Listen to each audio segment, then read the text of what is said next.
माता दी, जय मां ललिता अंबिका। कैसे हैं आप सभी? मैं उम्मीद करता हूं आप सभी स्वस्थ होंगे और आनंदित होंगे। भगवती जगदम्बा की कृपा आप और आपके संपूर्ण परिवार पर निरंतर बरस रही होगी। तो आज जो हम जानकारी लेके आए हैं वो इस विषय पे लेके आए हैं कि बहुत सारे प्रश्न आ रहे थे कि माँ काली की पूजा गृहस्थ में कैसे की जाए। माँ काली की पूजा इस प्रकार से बताइए जिससे करने से हमें कोई कष्ट ना हो और किसी भी प्रकार की हमारे लिए परेशानी खड़ी ना हो और माँ की कृपा हमें प्राप्त हो। तो आज इस विषय में हम वीडियो लेकर आए हैं। इसमें पूर्ण विधि विधान के साथ मैं बताऊंगा कि आप माँ काली की गृहस्थ में पूजा किस प्रकार कर सकते हैं और कैसे उनकी कृपा के पात्र बन सकते हैं, कैसे उनकी कृपा आपको प्राप्त होती है। वीडियो को अंत तक देखें। जानकारी पसंद आए तो एक लाइक अवश्य कर दें।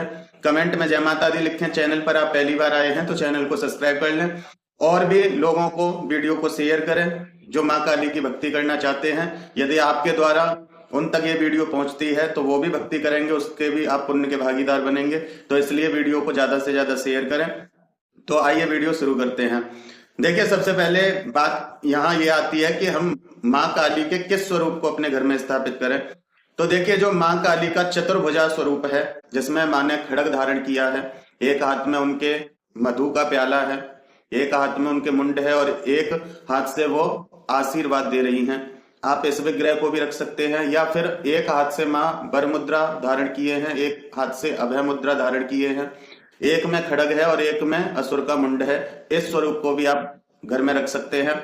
जो माँ प्रसन्न बदना है, प्रसन्न चित्त है, जो मुस्कुरा रही हैं, जिन्होंने वस्त्र और आभूषण धारण किए हैं, आप ऐसे विग्रह को अपने घर में रख सकते हैं। कोई परेशानी नहीं, कोई समस्या नहीं। लेकिन जिनके हाथ में त्रिशूल है, जिनके पीछे बहुत सारी चिताएं जल रही हैं, जिनके योगिनियां उनके साथ हैं, तो इसका मतलब भगवती युद्ध कर रही हैं, भगवती शमशान वासिनी हैं, तो वो विग्रह अपने घर में नहीं रखना चाहिए। उससे भगवती जब शमशान वासिनी के स्वरूप में होती हैं तो उनके साथ शमशान की शक्तियां चलती हैं और गृहस्थ लोगों के लिए वो ठीक नहीं होता।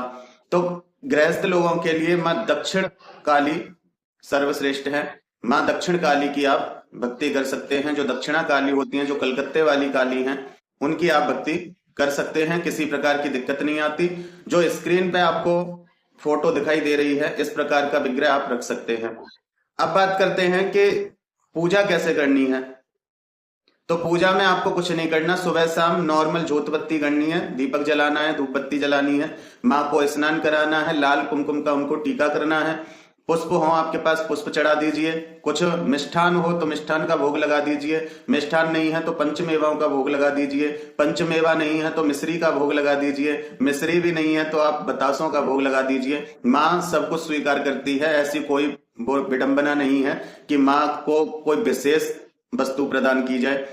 देखिए, देने वाली वही है सब कुछ। वो हम उसको क्या दे सकते हैं? कुछ नहीं दे सकते। आप उसके लिए भंडारे भी कर दो, 56 भोग लगा दो, तो वो भी तो तब कर पा रहे हो आप जब उसने आपको इस लायक बनाया है। तो इन चीजों का कोई फर्क नहीं पड़ता। सबसे ज्यादा फर्क पड़ता है भाव का और प्रेम का। देखिए, एक प्रेम और भाव ऐसी चीज है जिसका भगवान भूखा है। वो भगवान ने आपको नहीं दिया है, वो आपको अपने घट से उत्पन्न करना पड़ता है। 4 व्यक्ति कहीं खड़े हैं, अब चारों के लिए एक जैसा भाव नहीं हो सकता आपका। किसी के लिए कोई भाव होता है, किसी के लिए कोई भाव होता है। तो इसी प्रकार से भगवान आपके भाव को देखता है, आप उसके लिए भाव कितना रखते हैं। तो वहां आप बड़ा छोटा देख सकते हैं। लेकिन यदि उन्हें कुछ चढ़ाना है, उनके लिए कुछ करना है, तो इसमें वो बड़ा छोटे की कोई सीमा नहीं होती। इसमें कोई धनवान और निर्धन का कोई मतलब नहीं होता। भगवान इन चीजों को नहीं देखता है। भगवान आपके भाव से रीझता है। आप कुछ नहीं, मिट्टी की डेली भी उनके आगे रख दोगे कि माँ मेरे पास तो यही है, तुझे खाना है तो खा ले, नहीं तो रहने दे, वो मिट्टी भी खा लेगी।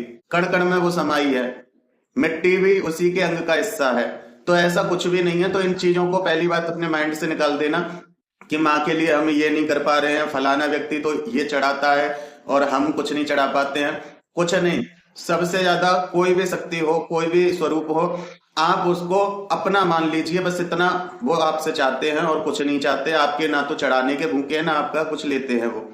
आप उन्हें अपना मान लीजिए, उनसे अपने हृदय की बात कीजिए। आप ये ना समझें कि हमारे सामने कोई प्रतिमा है, हमारे सामने कोई मूर्ति तस्वीर है, ये ना समझें। उन्हें ये अपने घर का एक सदस्य समझें। जैसे आप अपने घर के सदस्य की इच्छाओं की पूर्ति करते हैं, उसी प्रकार उनकी समय समय पर सेवा करो। बस वो इससे प्रसन्न रहती हैं। आप कहीं बाहर जा रहे हैं, माँ से बोल के जाओ, माँ मैं कहीं इस काम से जा रहा हूं या जा रही हूं, माँ मेरे ऊपर कृपा करना, मेरी रक्षा करना। आप इस प्रकार से जब घर से कह के निकलते हैं, भगवती का आशीर्वाद आपको प्राप्त हो जाता है, आपके साथ कोई भी दुर्घटना नहीं हो सकती किसी भी प्रकार की। और जब आप आते हैं तो माँ इंतजार भी करती है कि बच्चा आ रहा होगा, तो जब भी आप आओ माँ से कहो माँ मैं आ गया, तो वो इससे ज्यादा प्रसन्न हो जाती है। भक्ति पूजा आप जितनी कर रहे हो कर सकते हैं, कोई इसमें पाबंदी नहीं है, लेकिन मैं तो ये कहता हूं कि आप कुछ भी नहीं करते, एक दीपक भी जलाते हैं तो उस दीपक को भी जलाते समय ऐसा ना समझें कि ये और हमें करना पड़ रहा है। दीपक जलाते समय भी ये सोचें कि हम माँ के लिए ज्योति जला रहे हैं, माँ के सामने उजाला कर रहे हैं।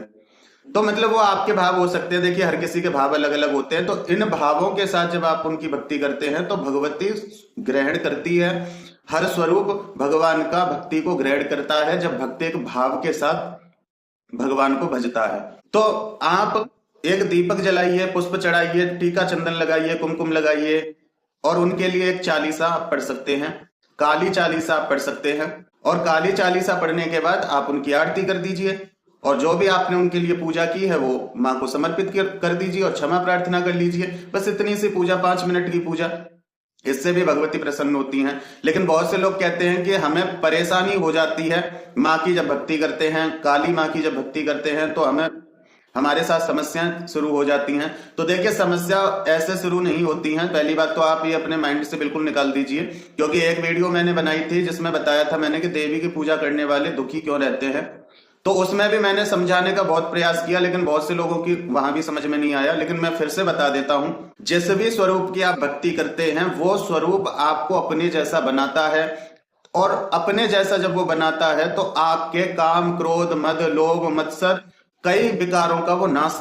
वहां पे होता है। तो वहां आप घबरा जाते हो कि ये हमारे साथ क्या होने लग गया, जब हम भक्ति नहीं कर रहे थे, जब ज्यादा खुश थे, तो ऐसा आपको लगता है, लेकिन वो आपके भले के लिए ही होता है। देखिए काली कहते किसको है, जो अंधकार से प्रकाश की ओर आपको ले जाए वो काली है। आपके अंदर जो अंधकार है उसको प्रकाश, उसमें प्रकाश भरने वाली ही माँ काली है। जब आप उनकी भक्ति, पूजा, आराधना शुरू करते हैं तो आपका जो अंधकार है, जो अज्ञान है, वो धीरे धीरे छटने लगता है। अब जो लोग इसमें ढल जाते हैं, जो एक्सेप्ट कर लेते हैं, तो उन्हें तो कोई दिक्कत नहीं होती, वो उनका तो ज्ञान बढ़ता है, वो सब चीजों को समझने लगते हैं। लेकिन जो लोग इसको एक्सेप्ट नहीं कर पाते वो घबरा जाते हैं। तो यहाँ घबराने वाली कोई बात नहीं है। देखिए माँ काली शत्रुओं का नाश करने वाली है, तो सबसे पहले जो आपके अंदर शत्रु छुपे हुए हैं उनका नाश करती है। आपके काम, क्रोध, मद, मोह, मत्सर, लोभ, इनका नाश करती हैं, और जब इनका नाश हो जाता है तब वो बाहर के शत्रुओं से आपकी रक्षा करती हैं। तो इसलिए घबराने की आवश्यकता नहीं, आप बेफिक्र होकर उनकी भक्ति कर सकते हैं। जो कहीं से लोगों ने जो भी कुछ सुना है, देखिए मैं उसका कुछ नहीं कह सकता, अपना अपना सबका मत होता है, लेकिन ऐसी कोई भी शक्ति, ऐसी कोई भी जो उच्च कोटि की जो शक्तियां हैं, ऐसी कोई भी शक्ति नहीं जो आपका अनिष्ट करे। एक बात मेरी ये समझ लीजिए, यदि आप उस शक्ति के जैसा बनने के लिए खुद को बनाते हैं और आपको कोई दिक्कत नहीं होती, आप उनके ऊपर छोड़ देते हैं कि माँ तू जाने, तेरा काम जाने, बस मुझे तो तेरी चरण सेवा चाहिए और मृत्यु के उपरांत मुझे तेरे धाम में आना है, और उनके ऊपर छोड़ दो, फिर आपके साथ जो भी हो उससे आप घबराओ मत।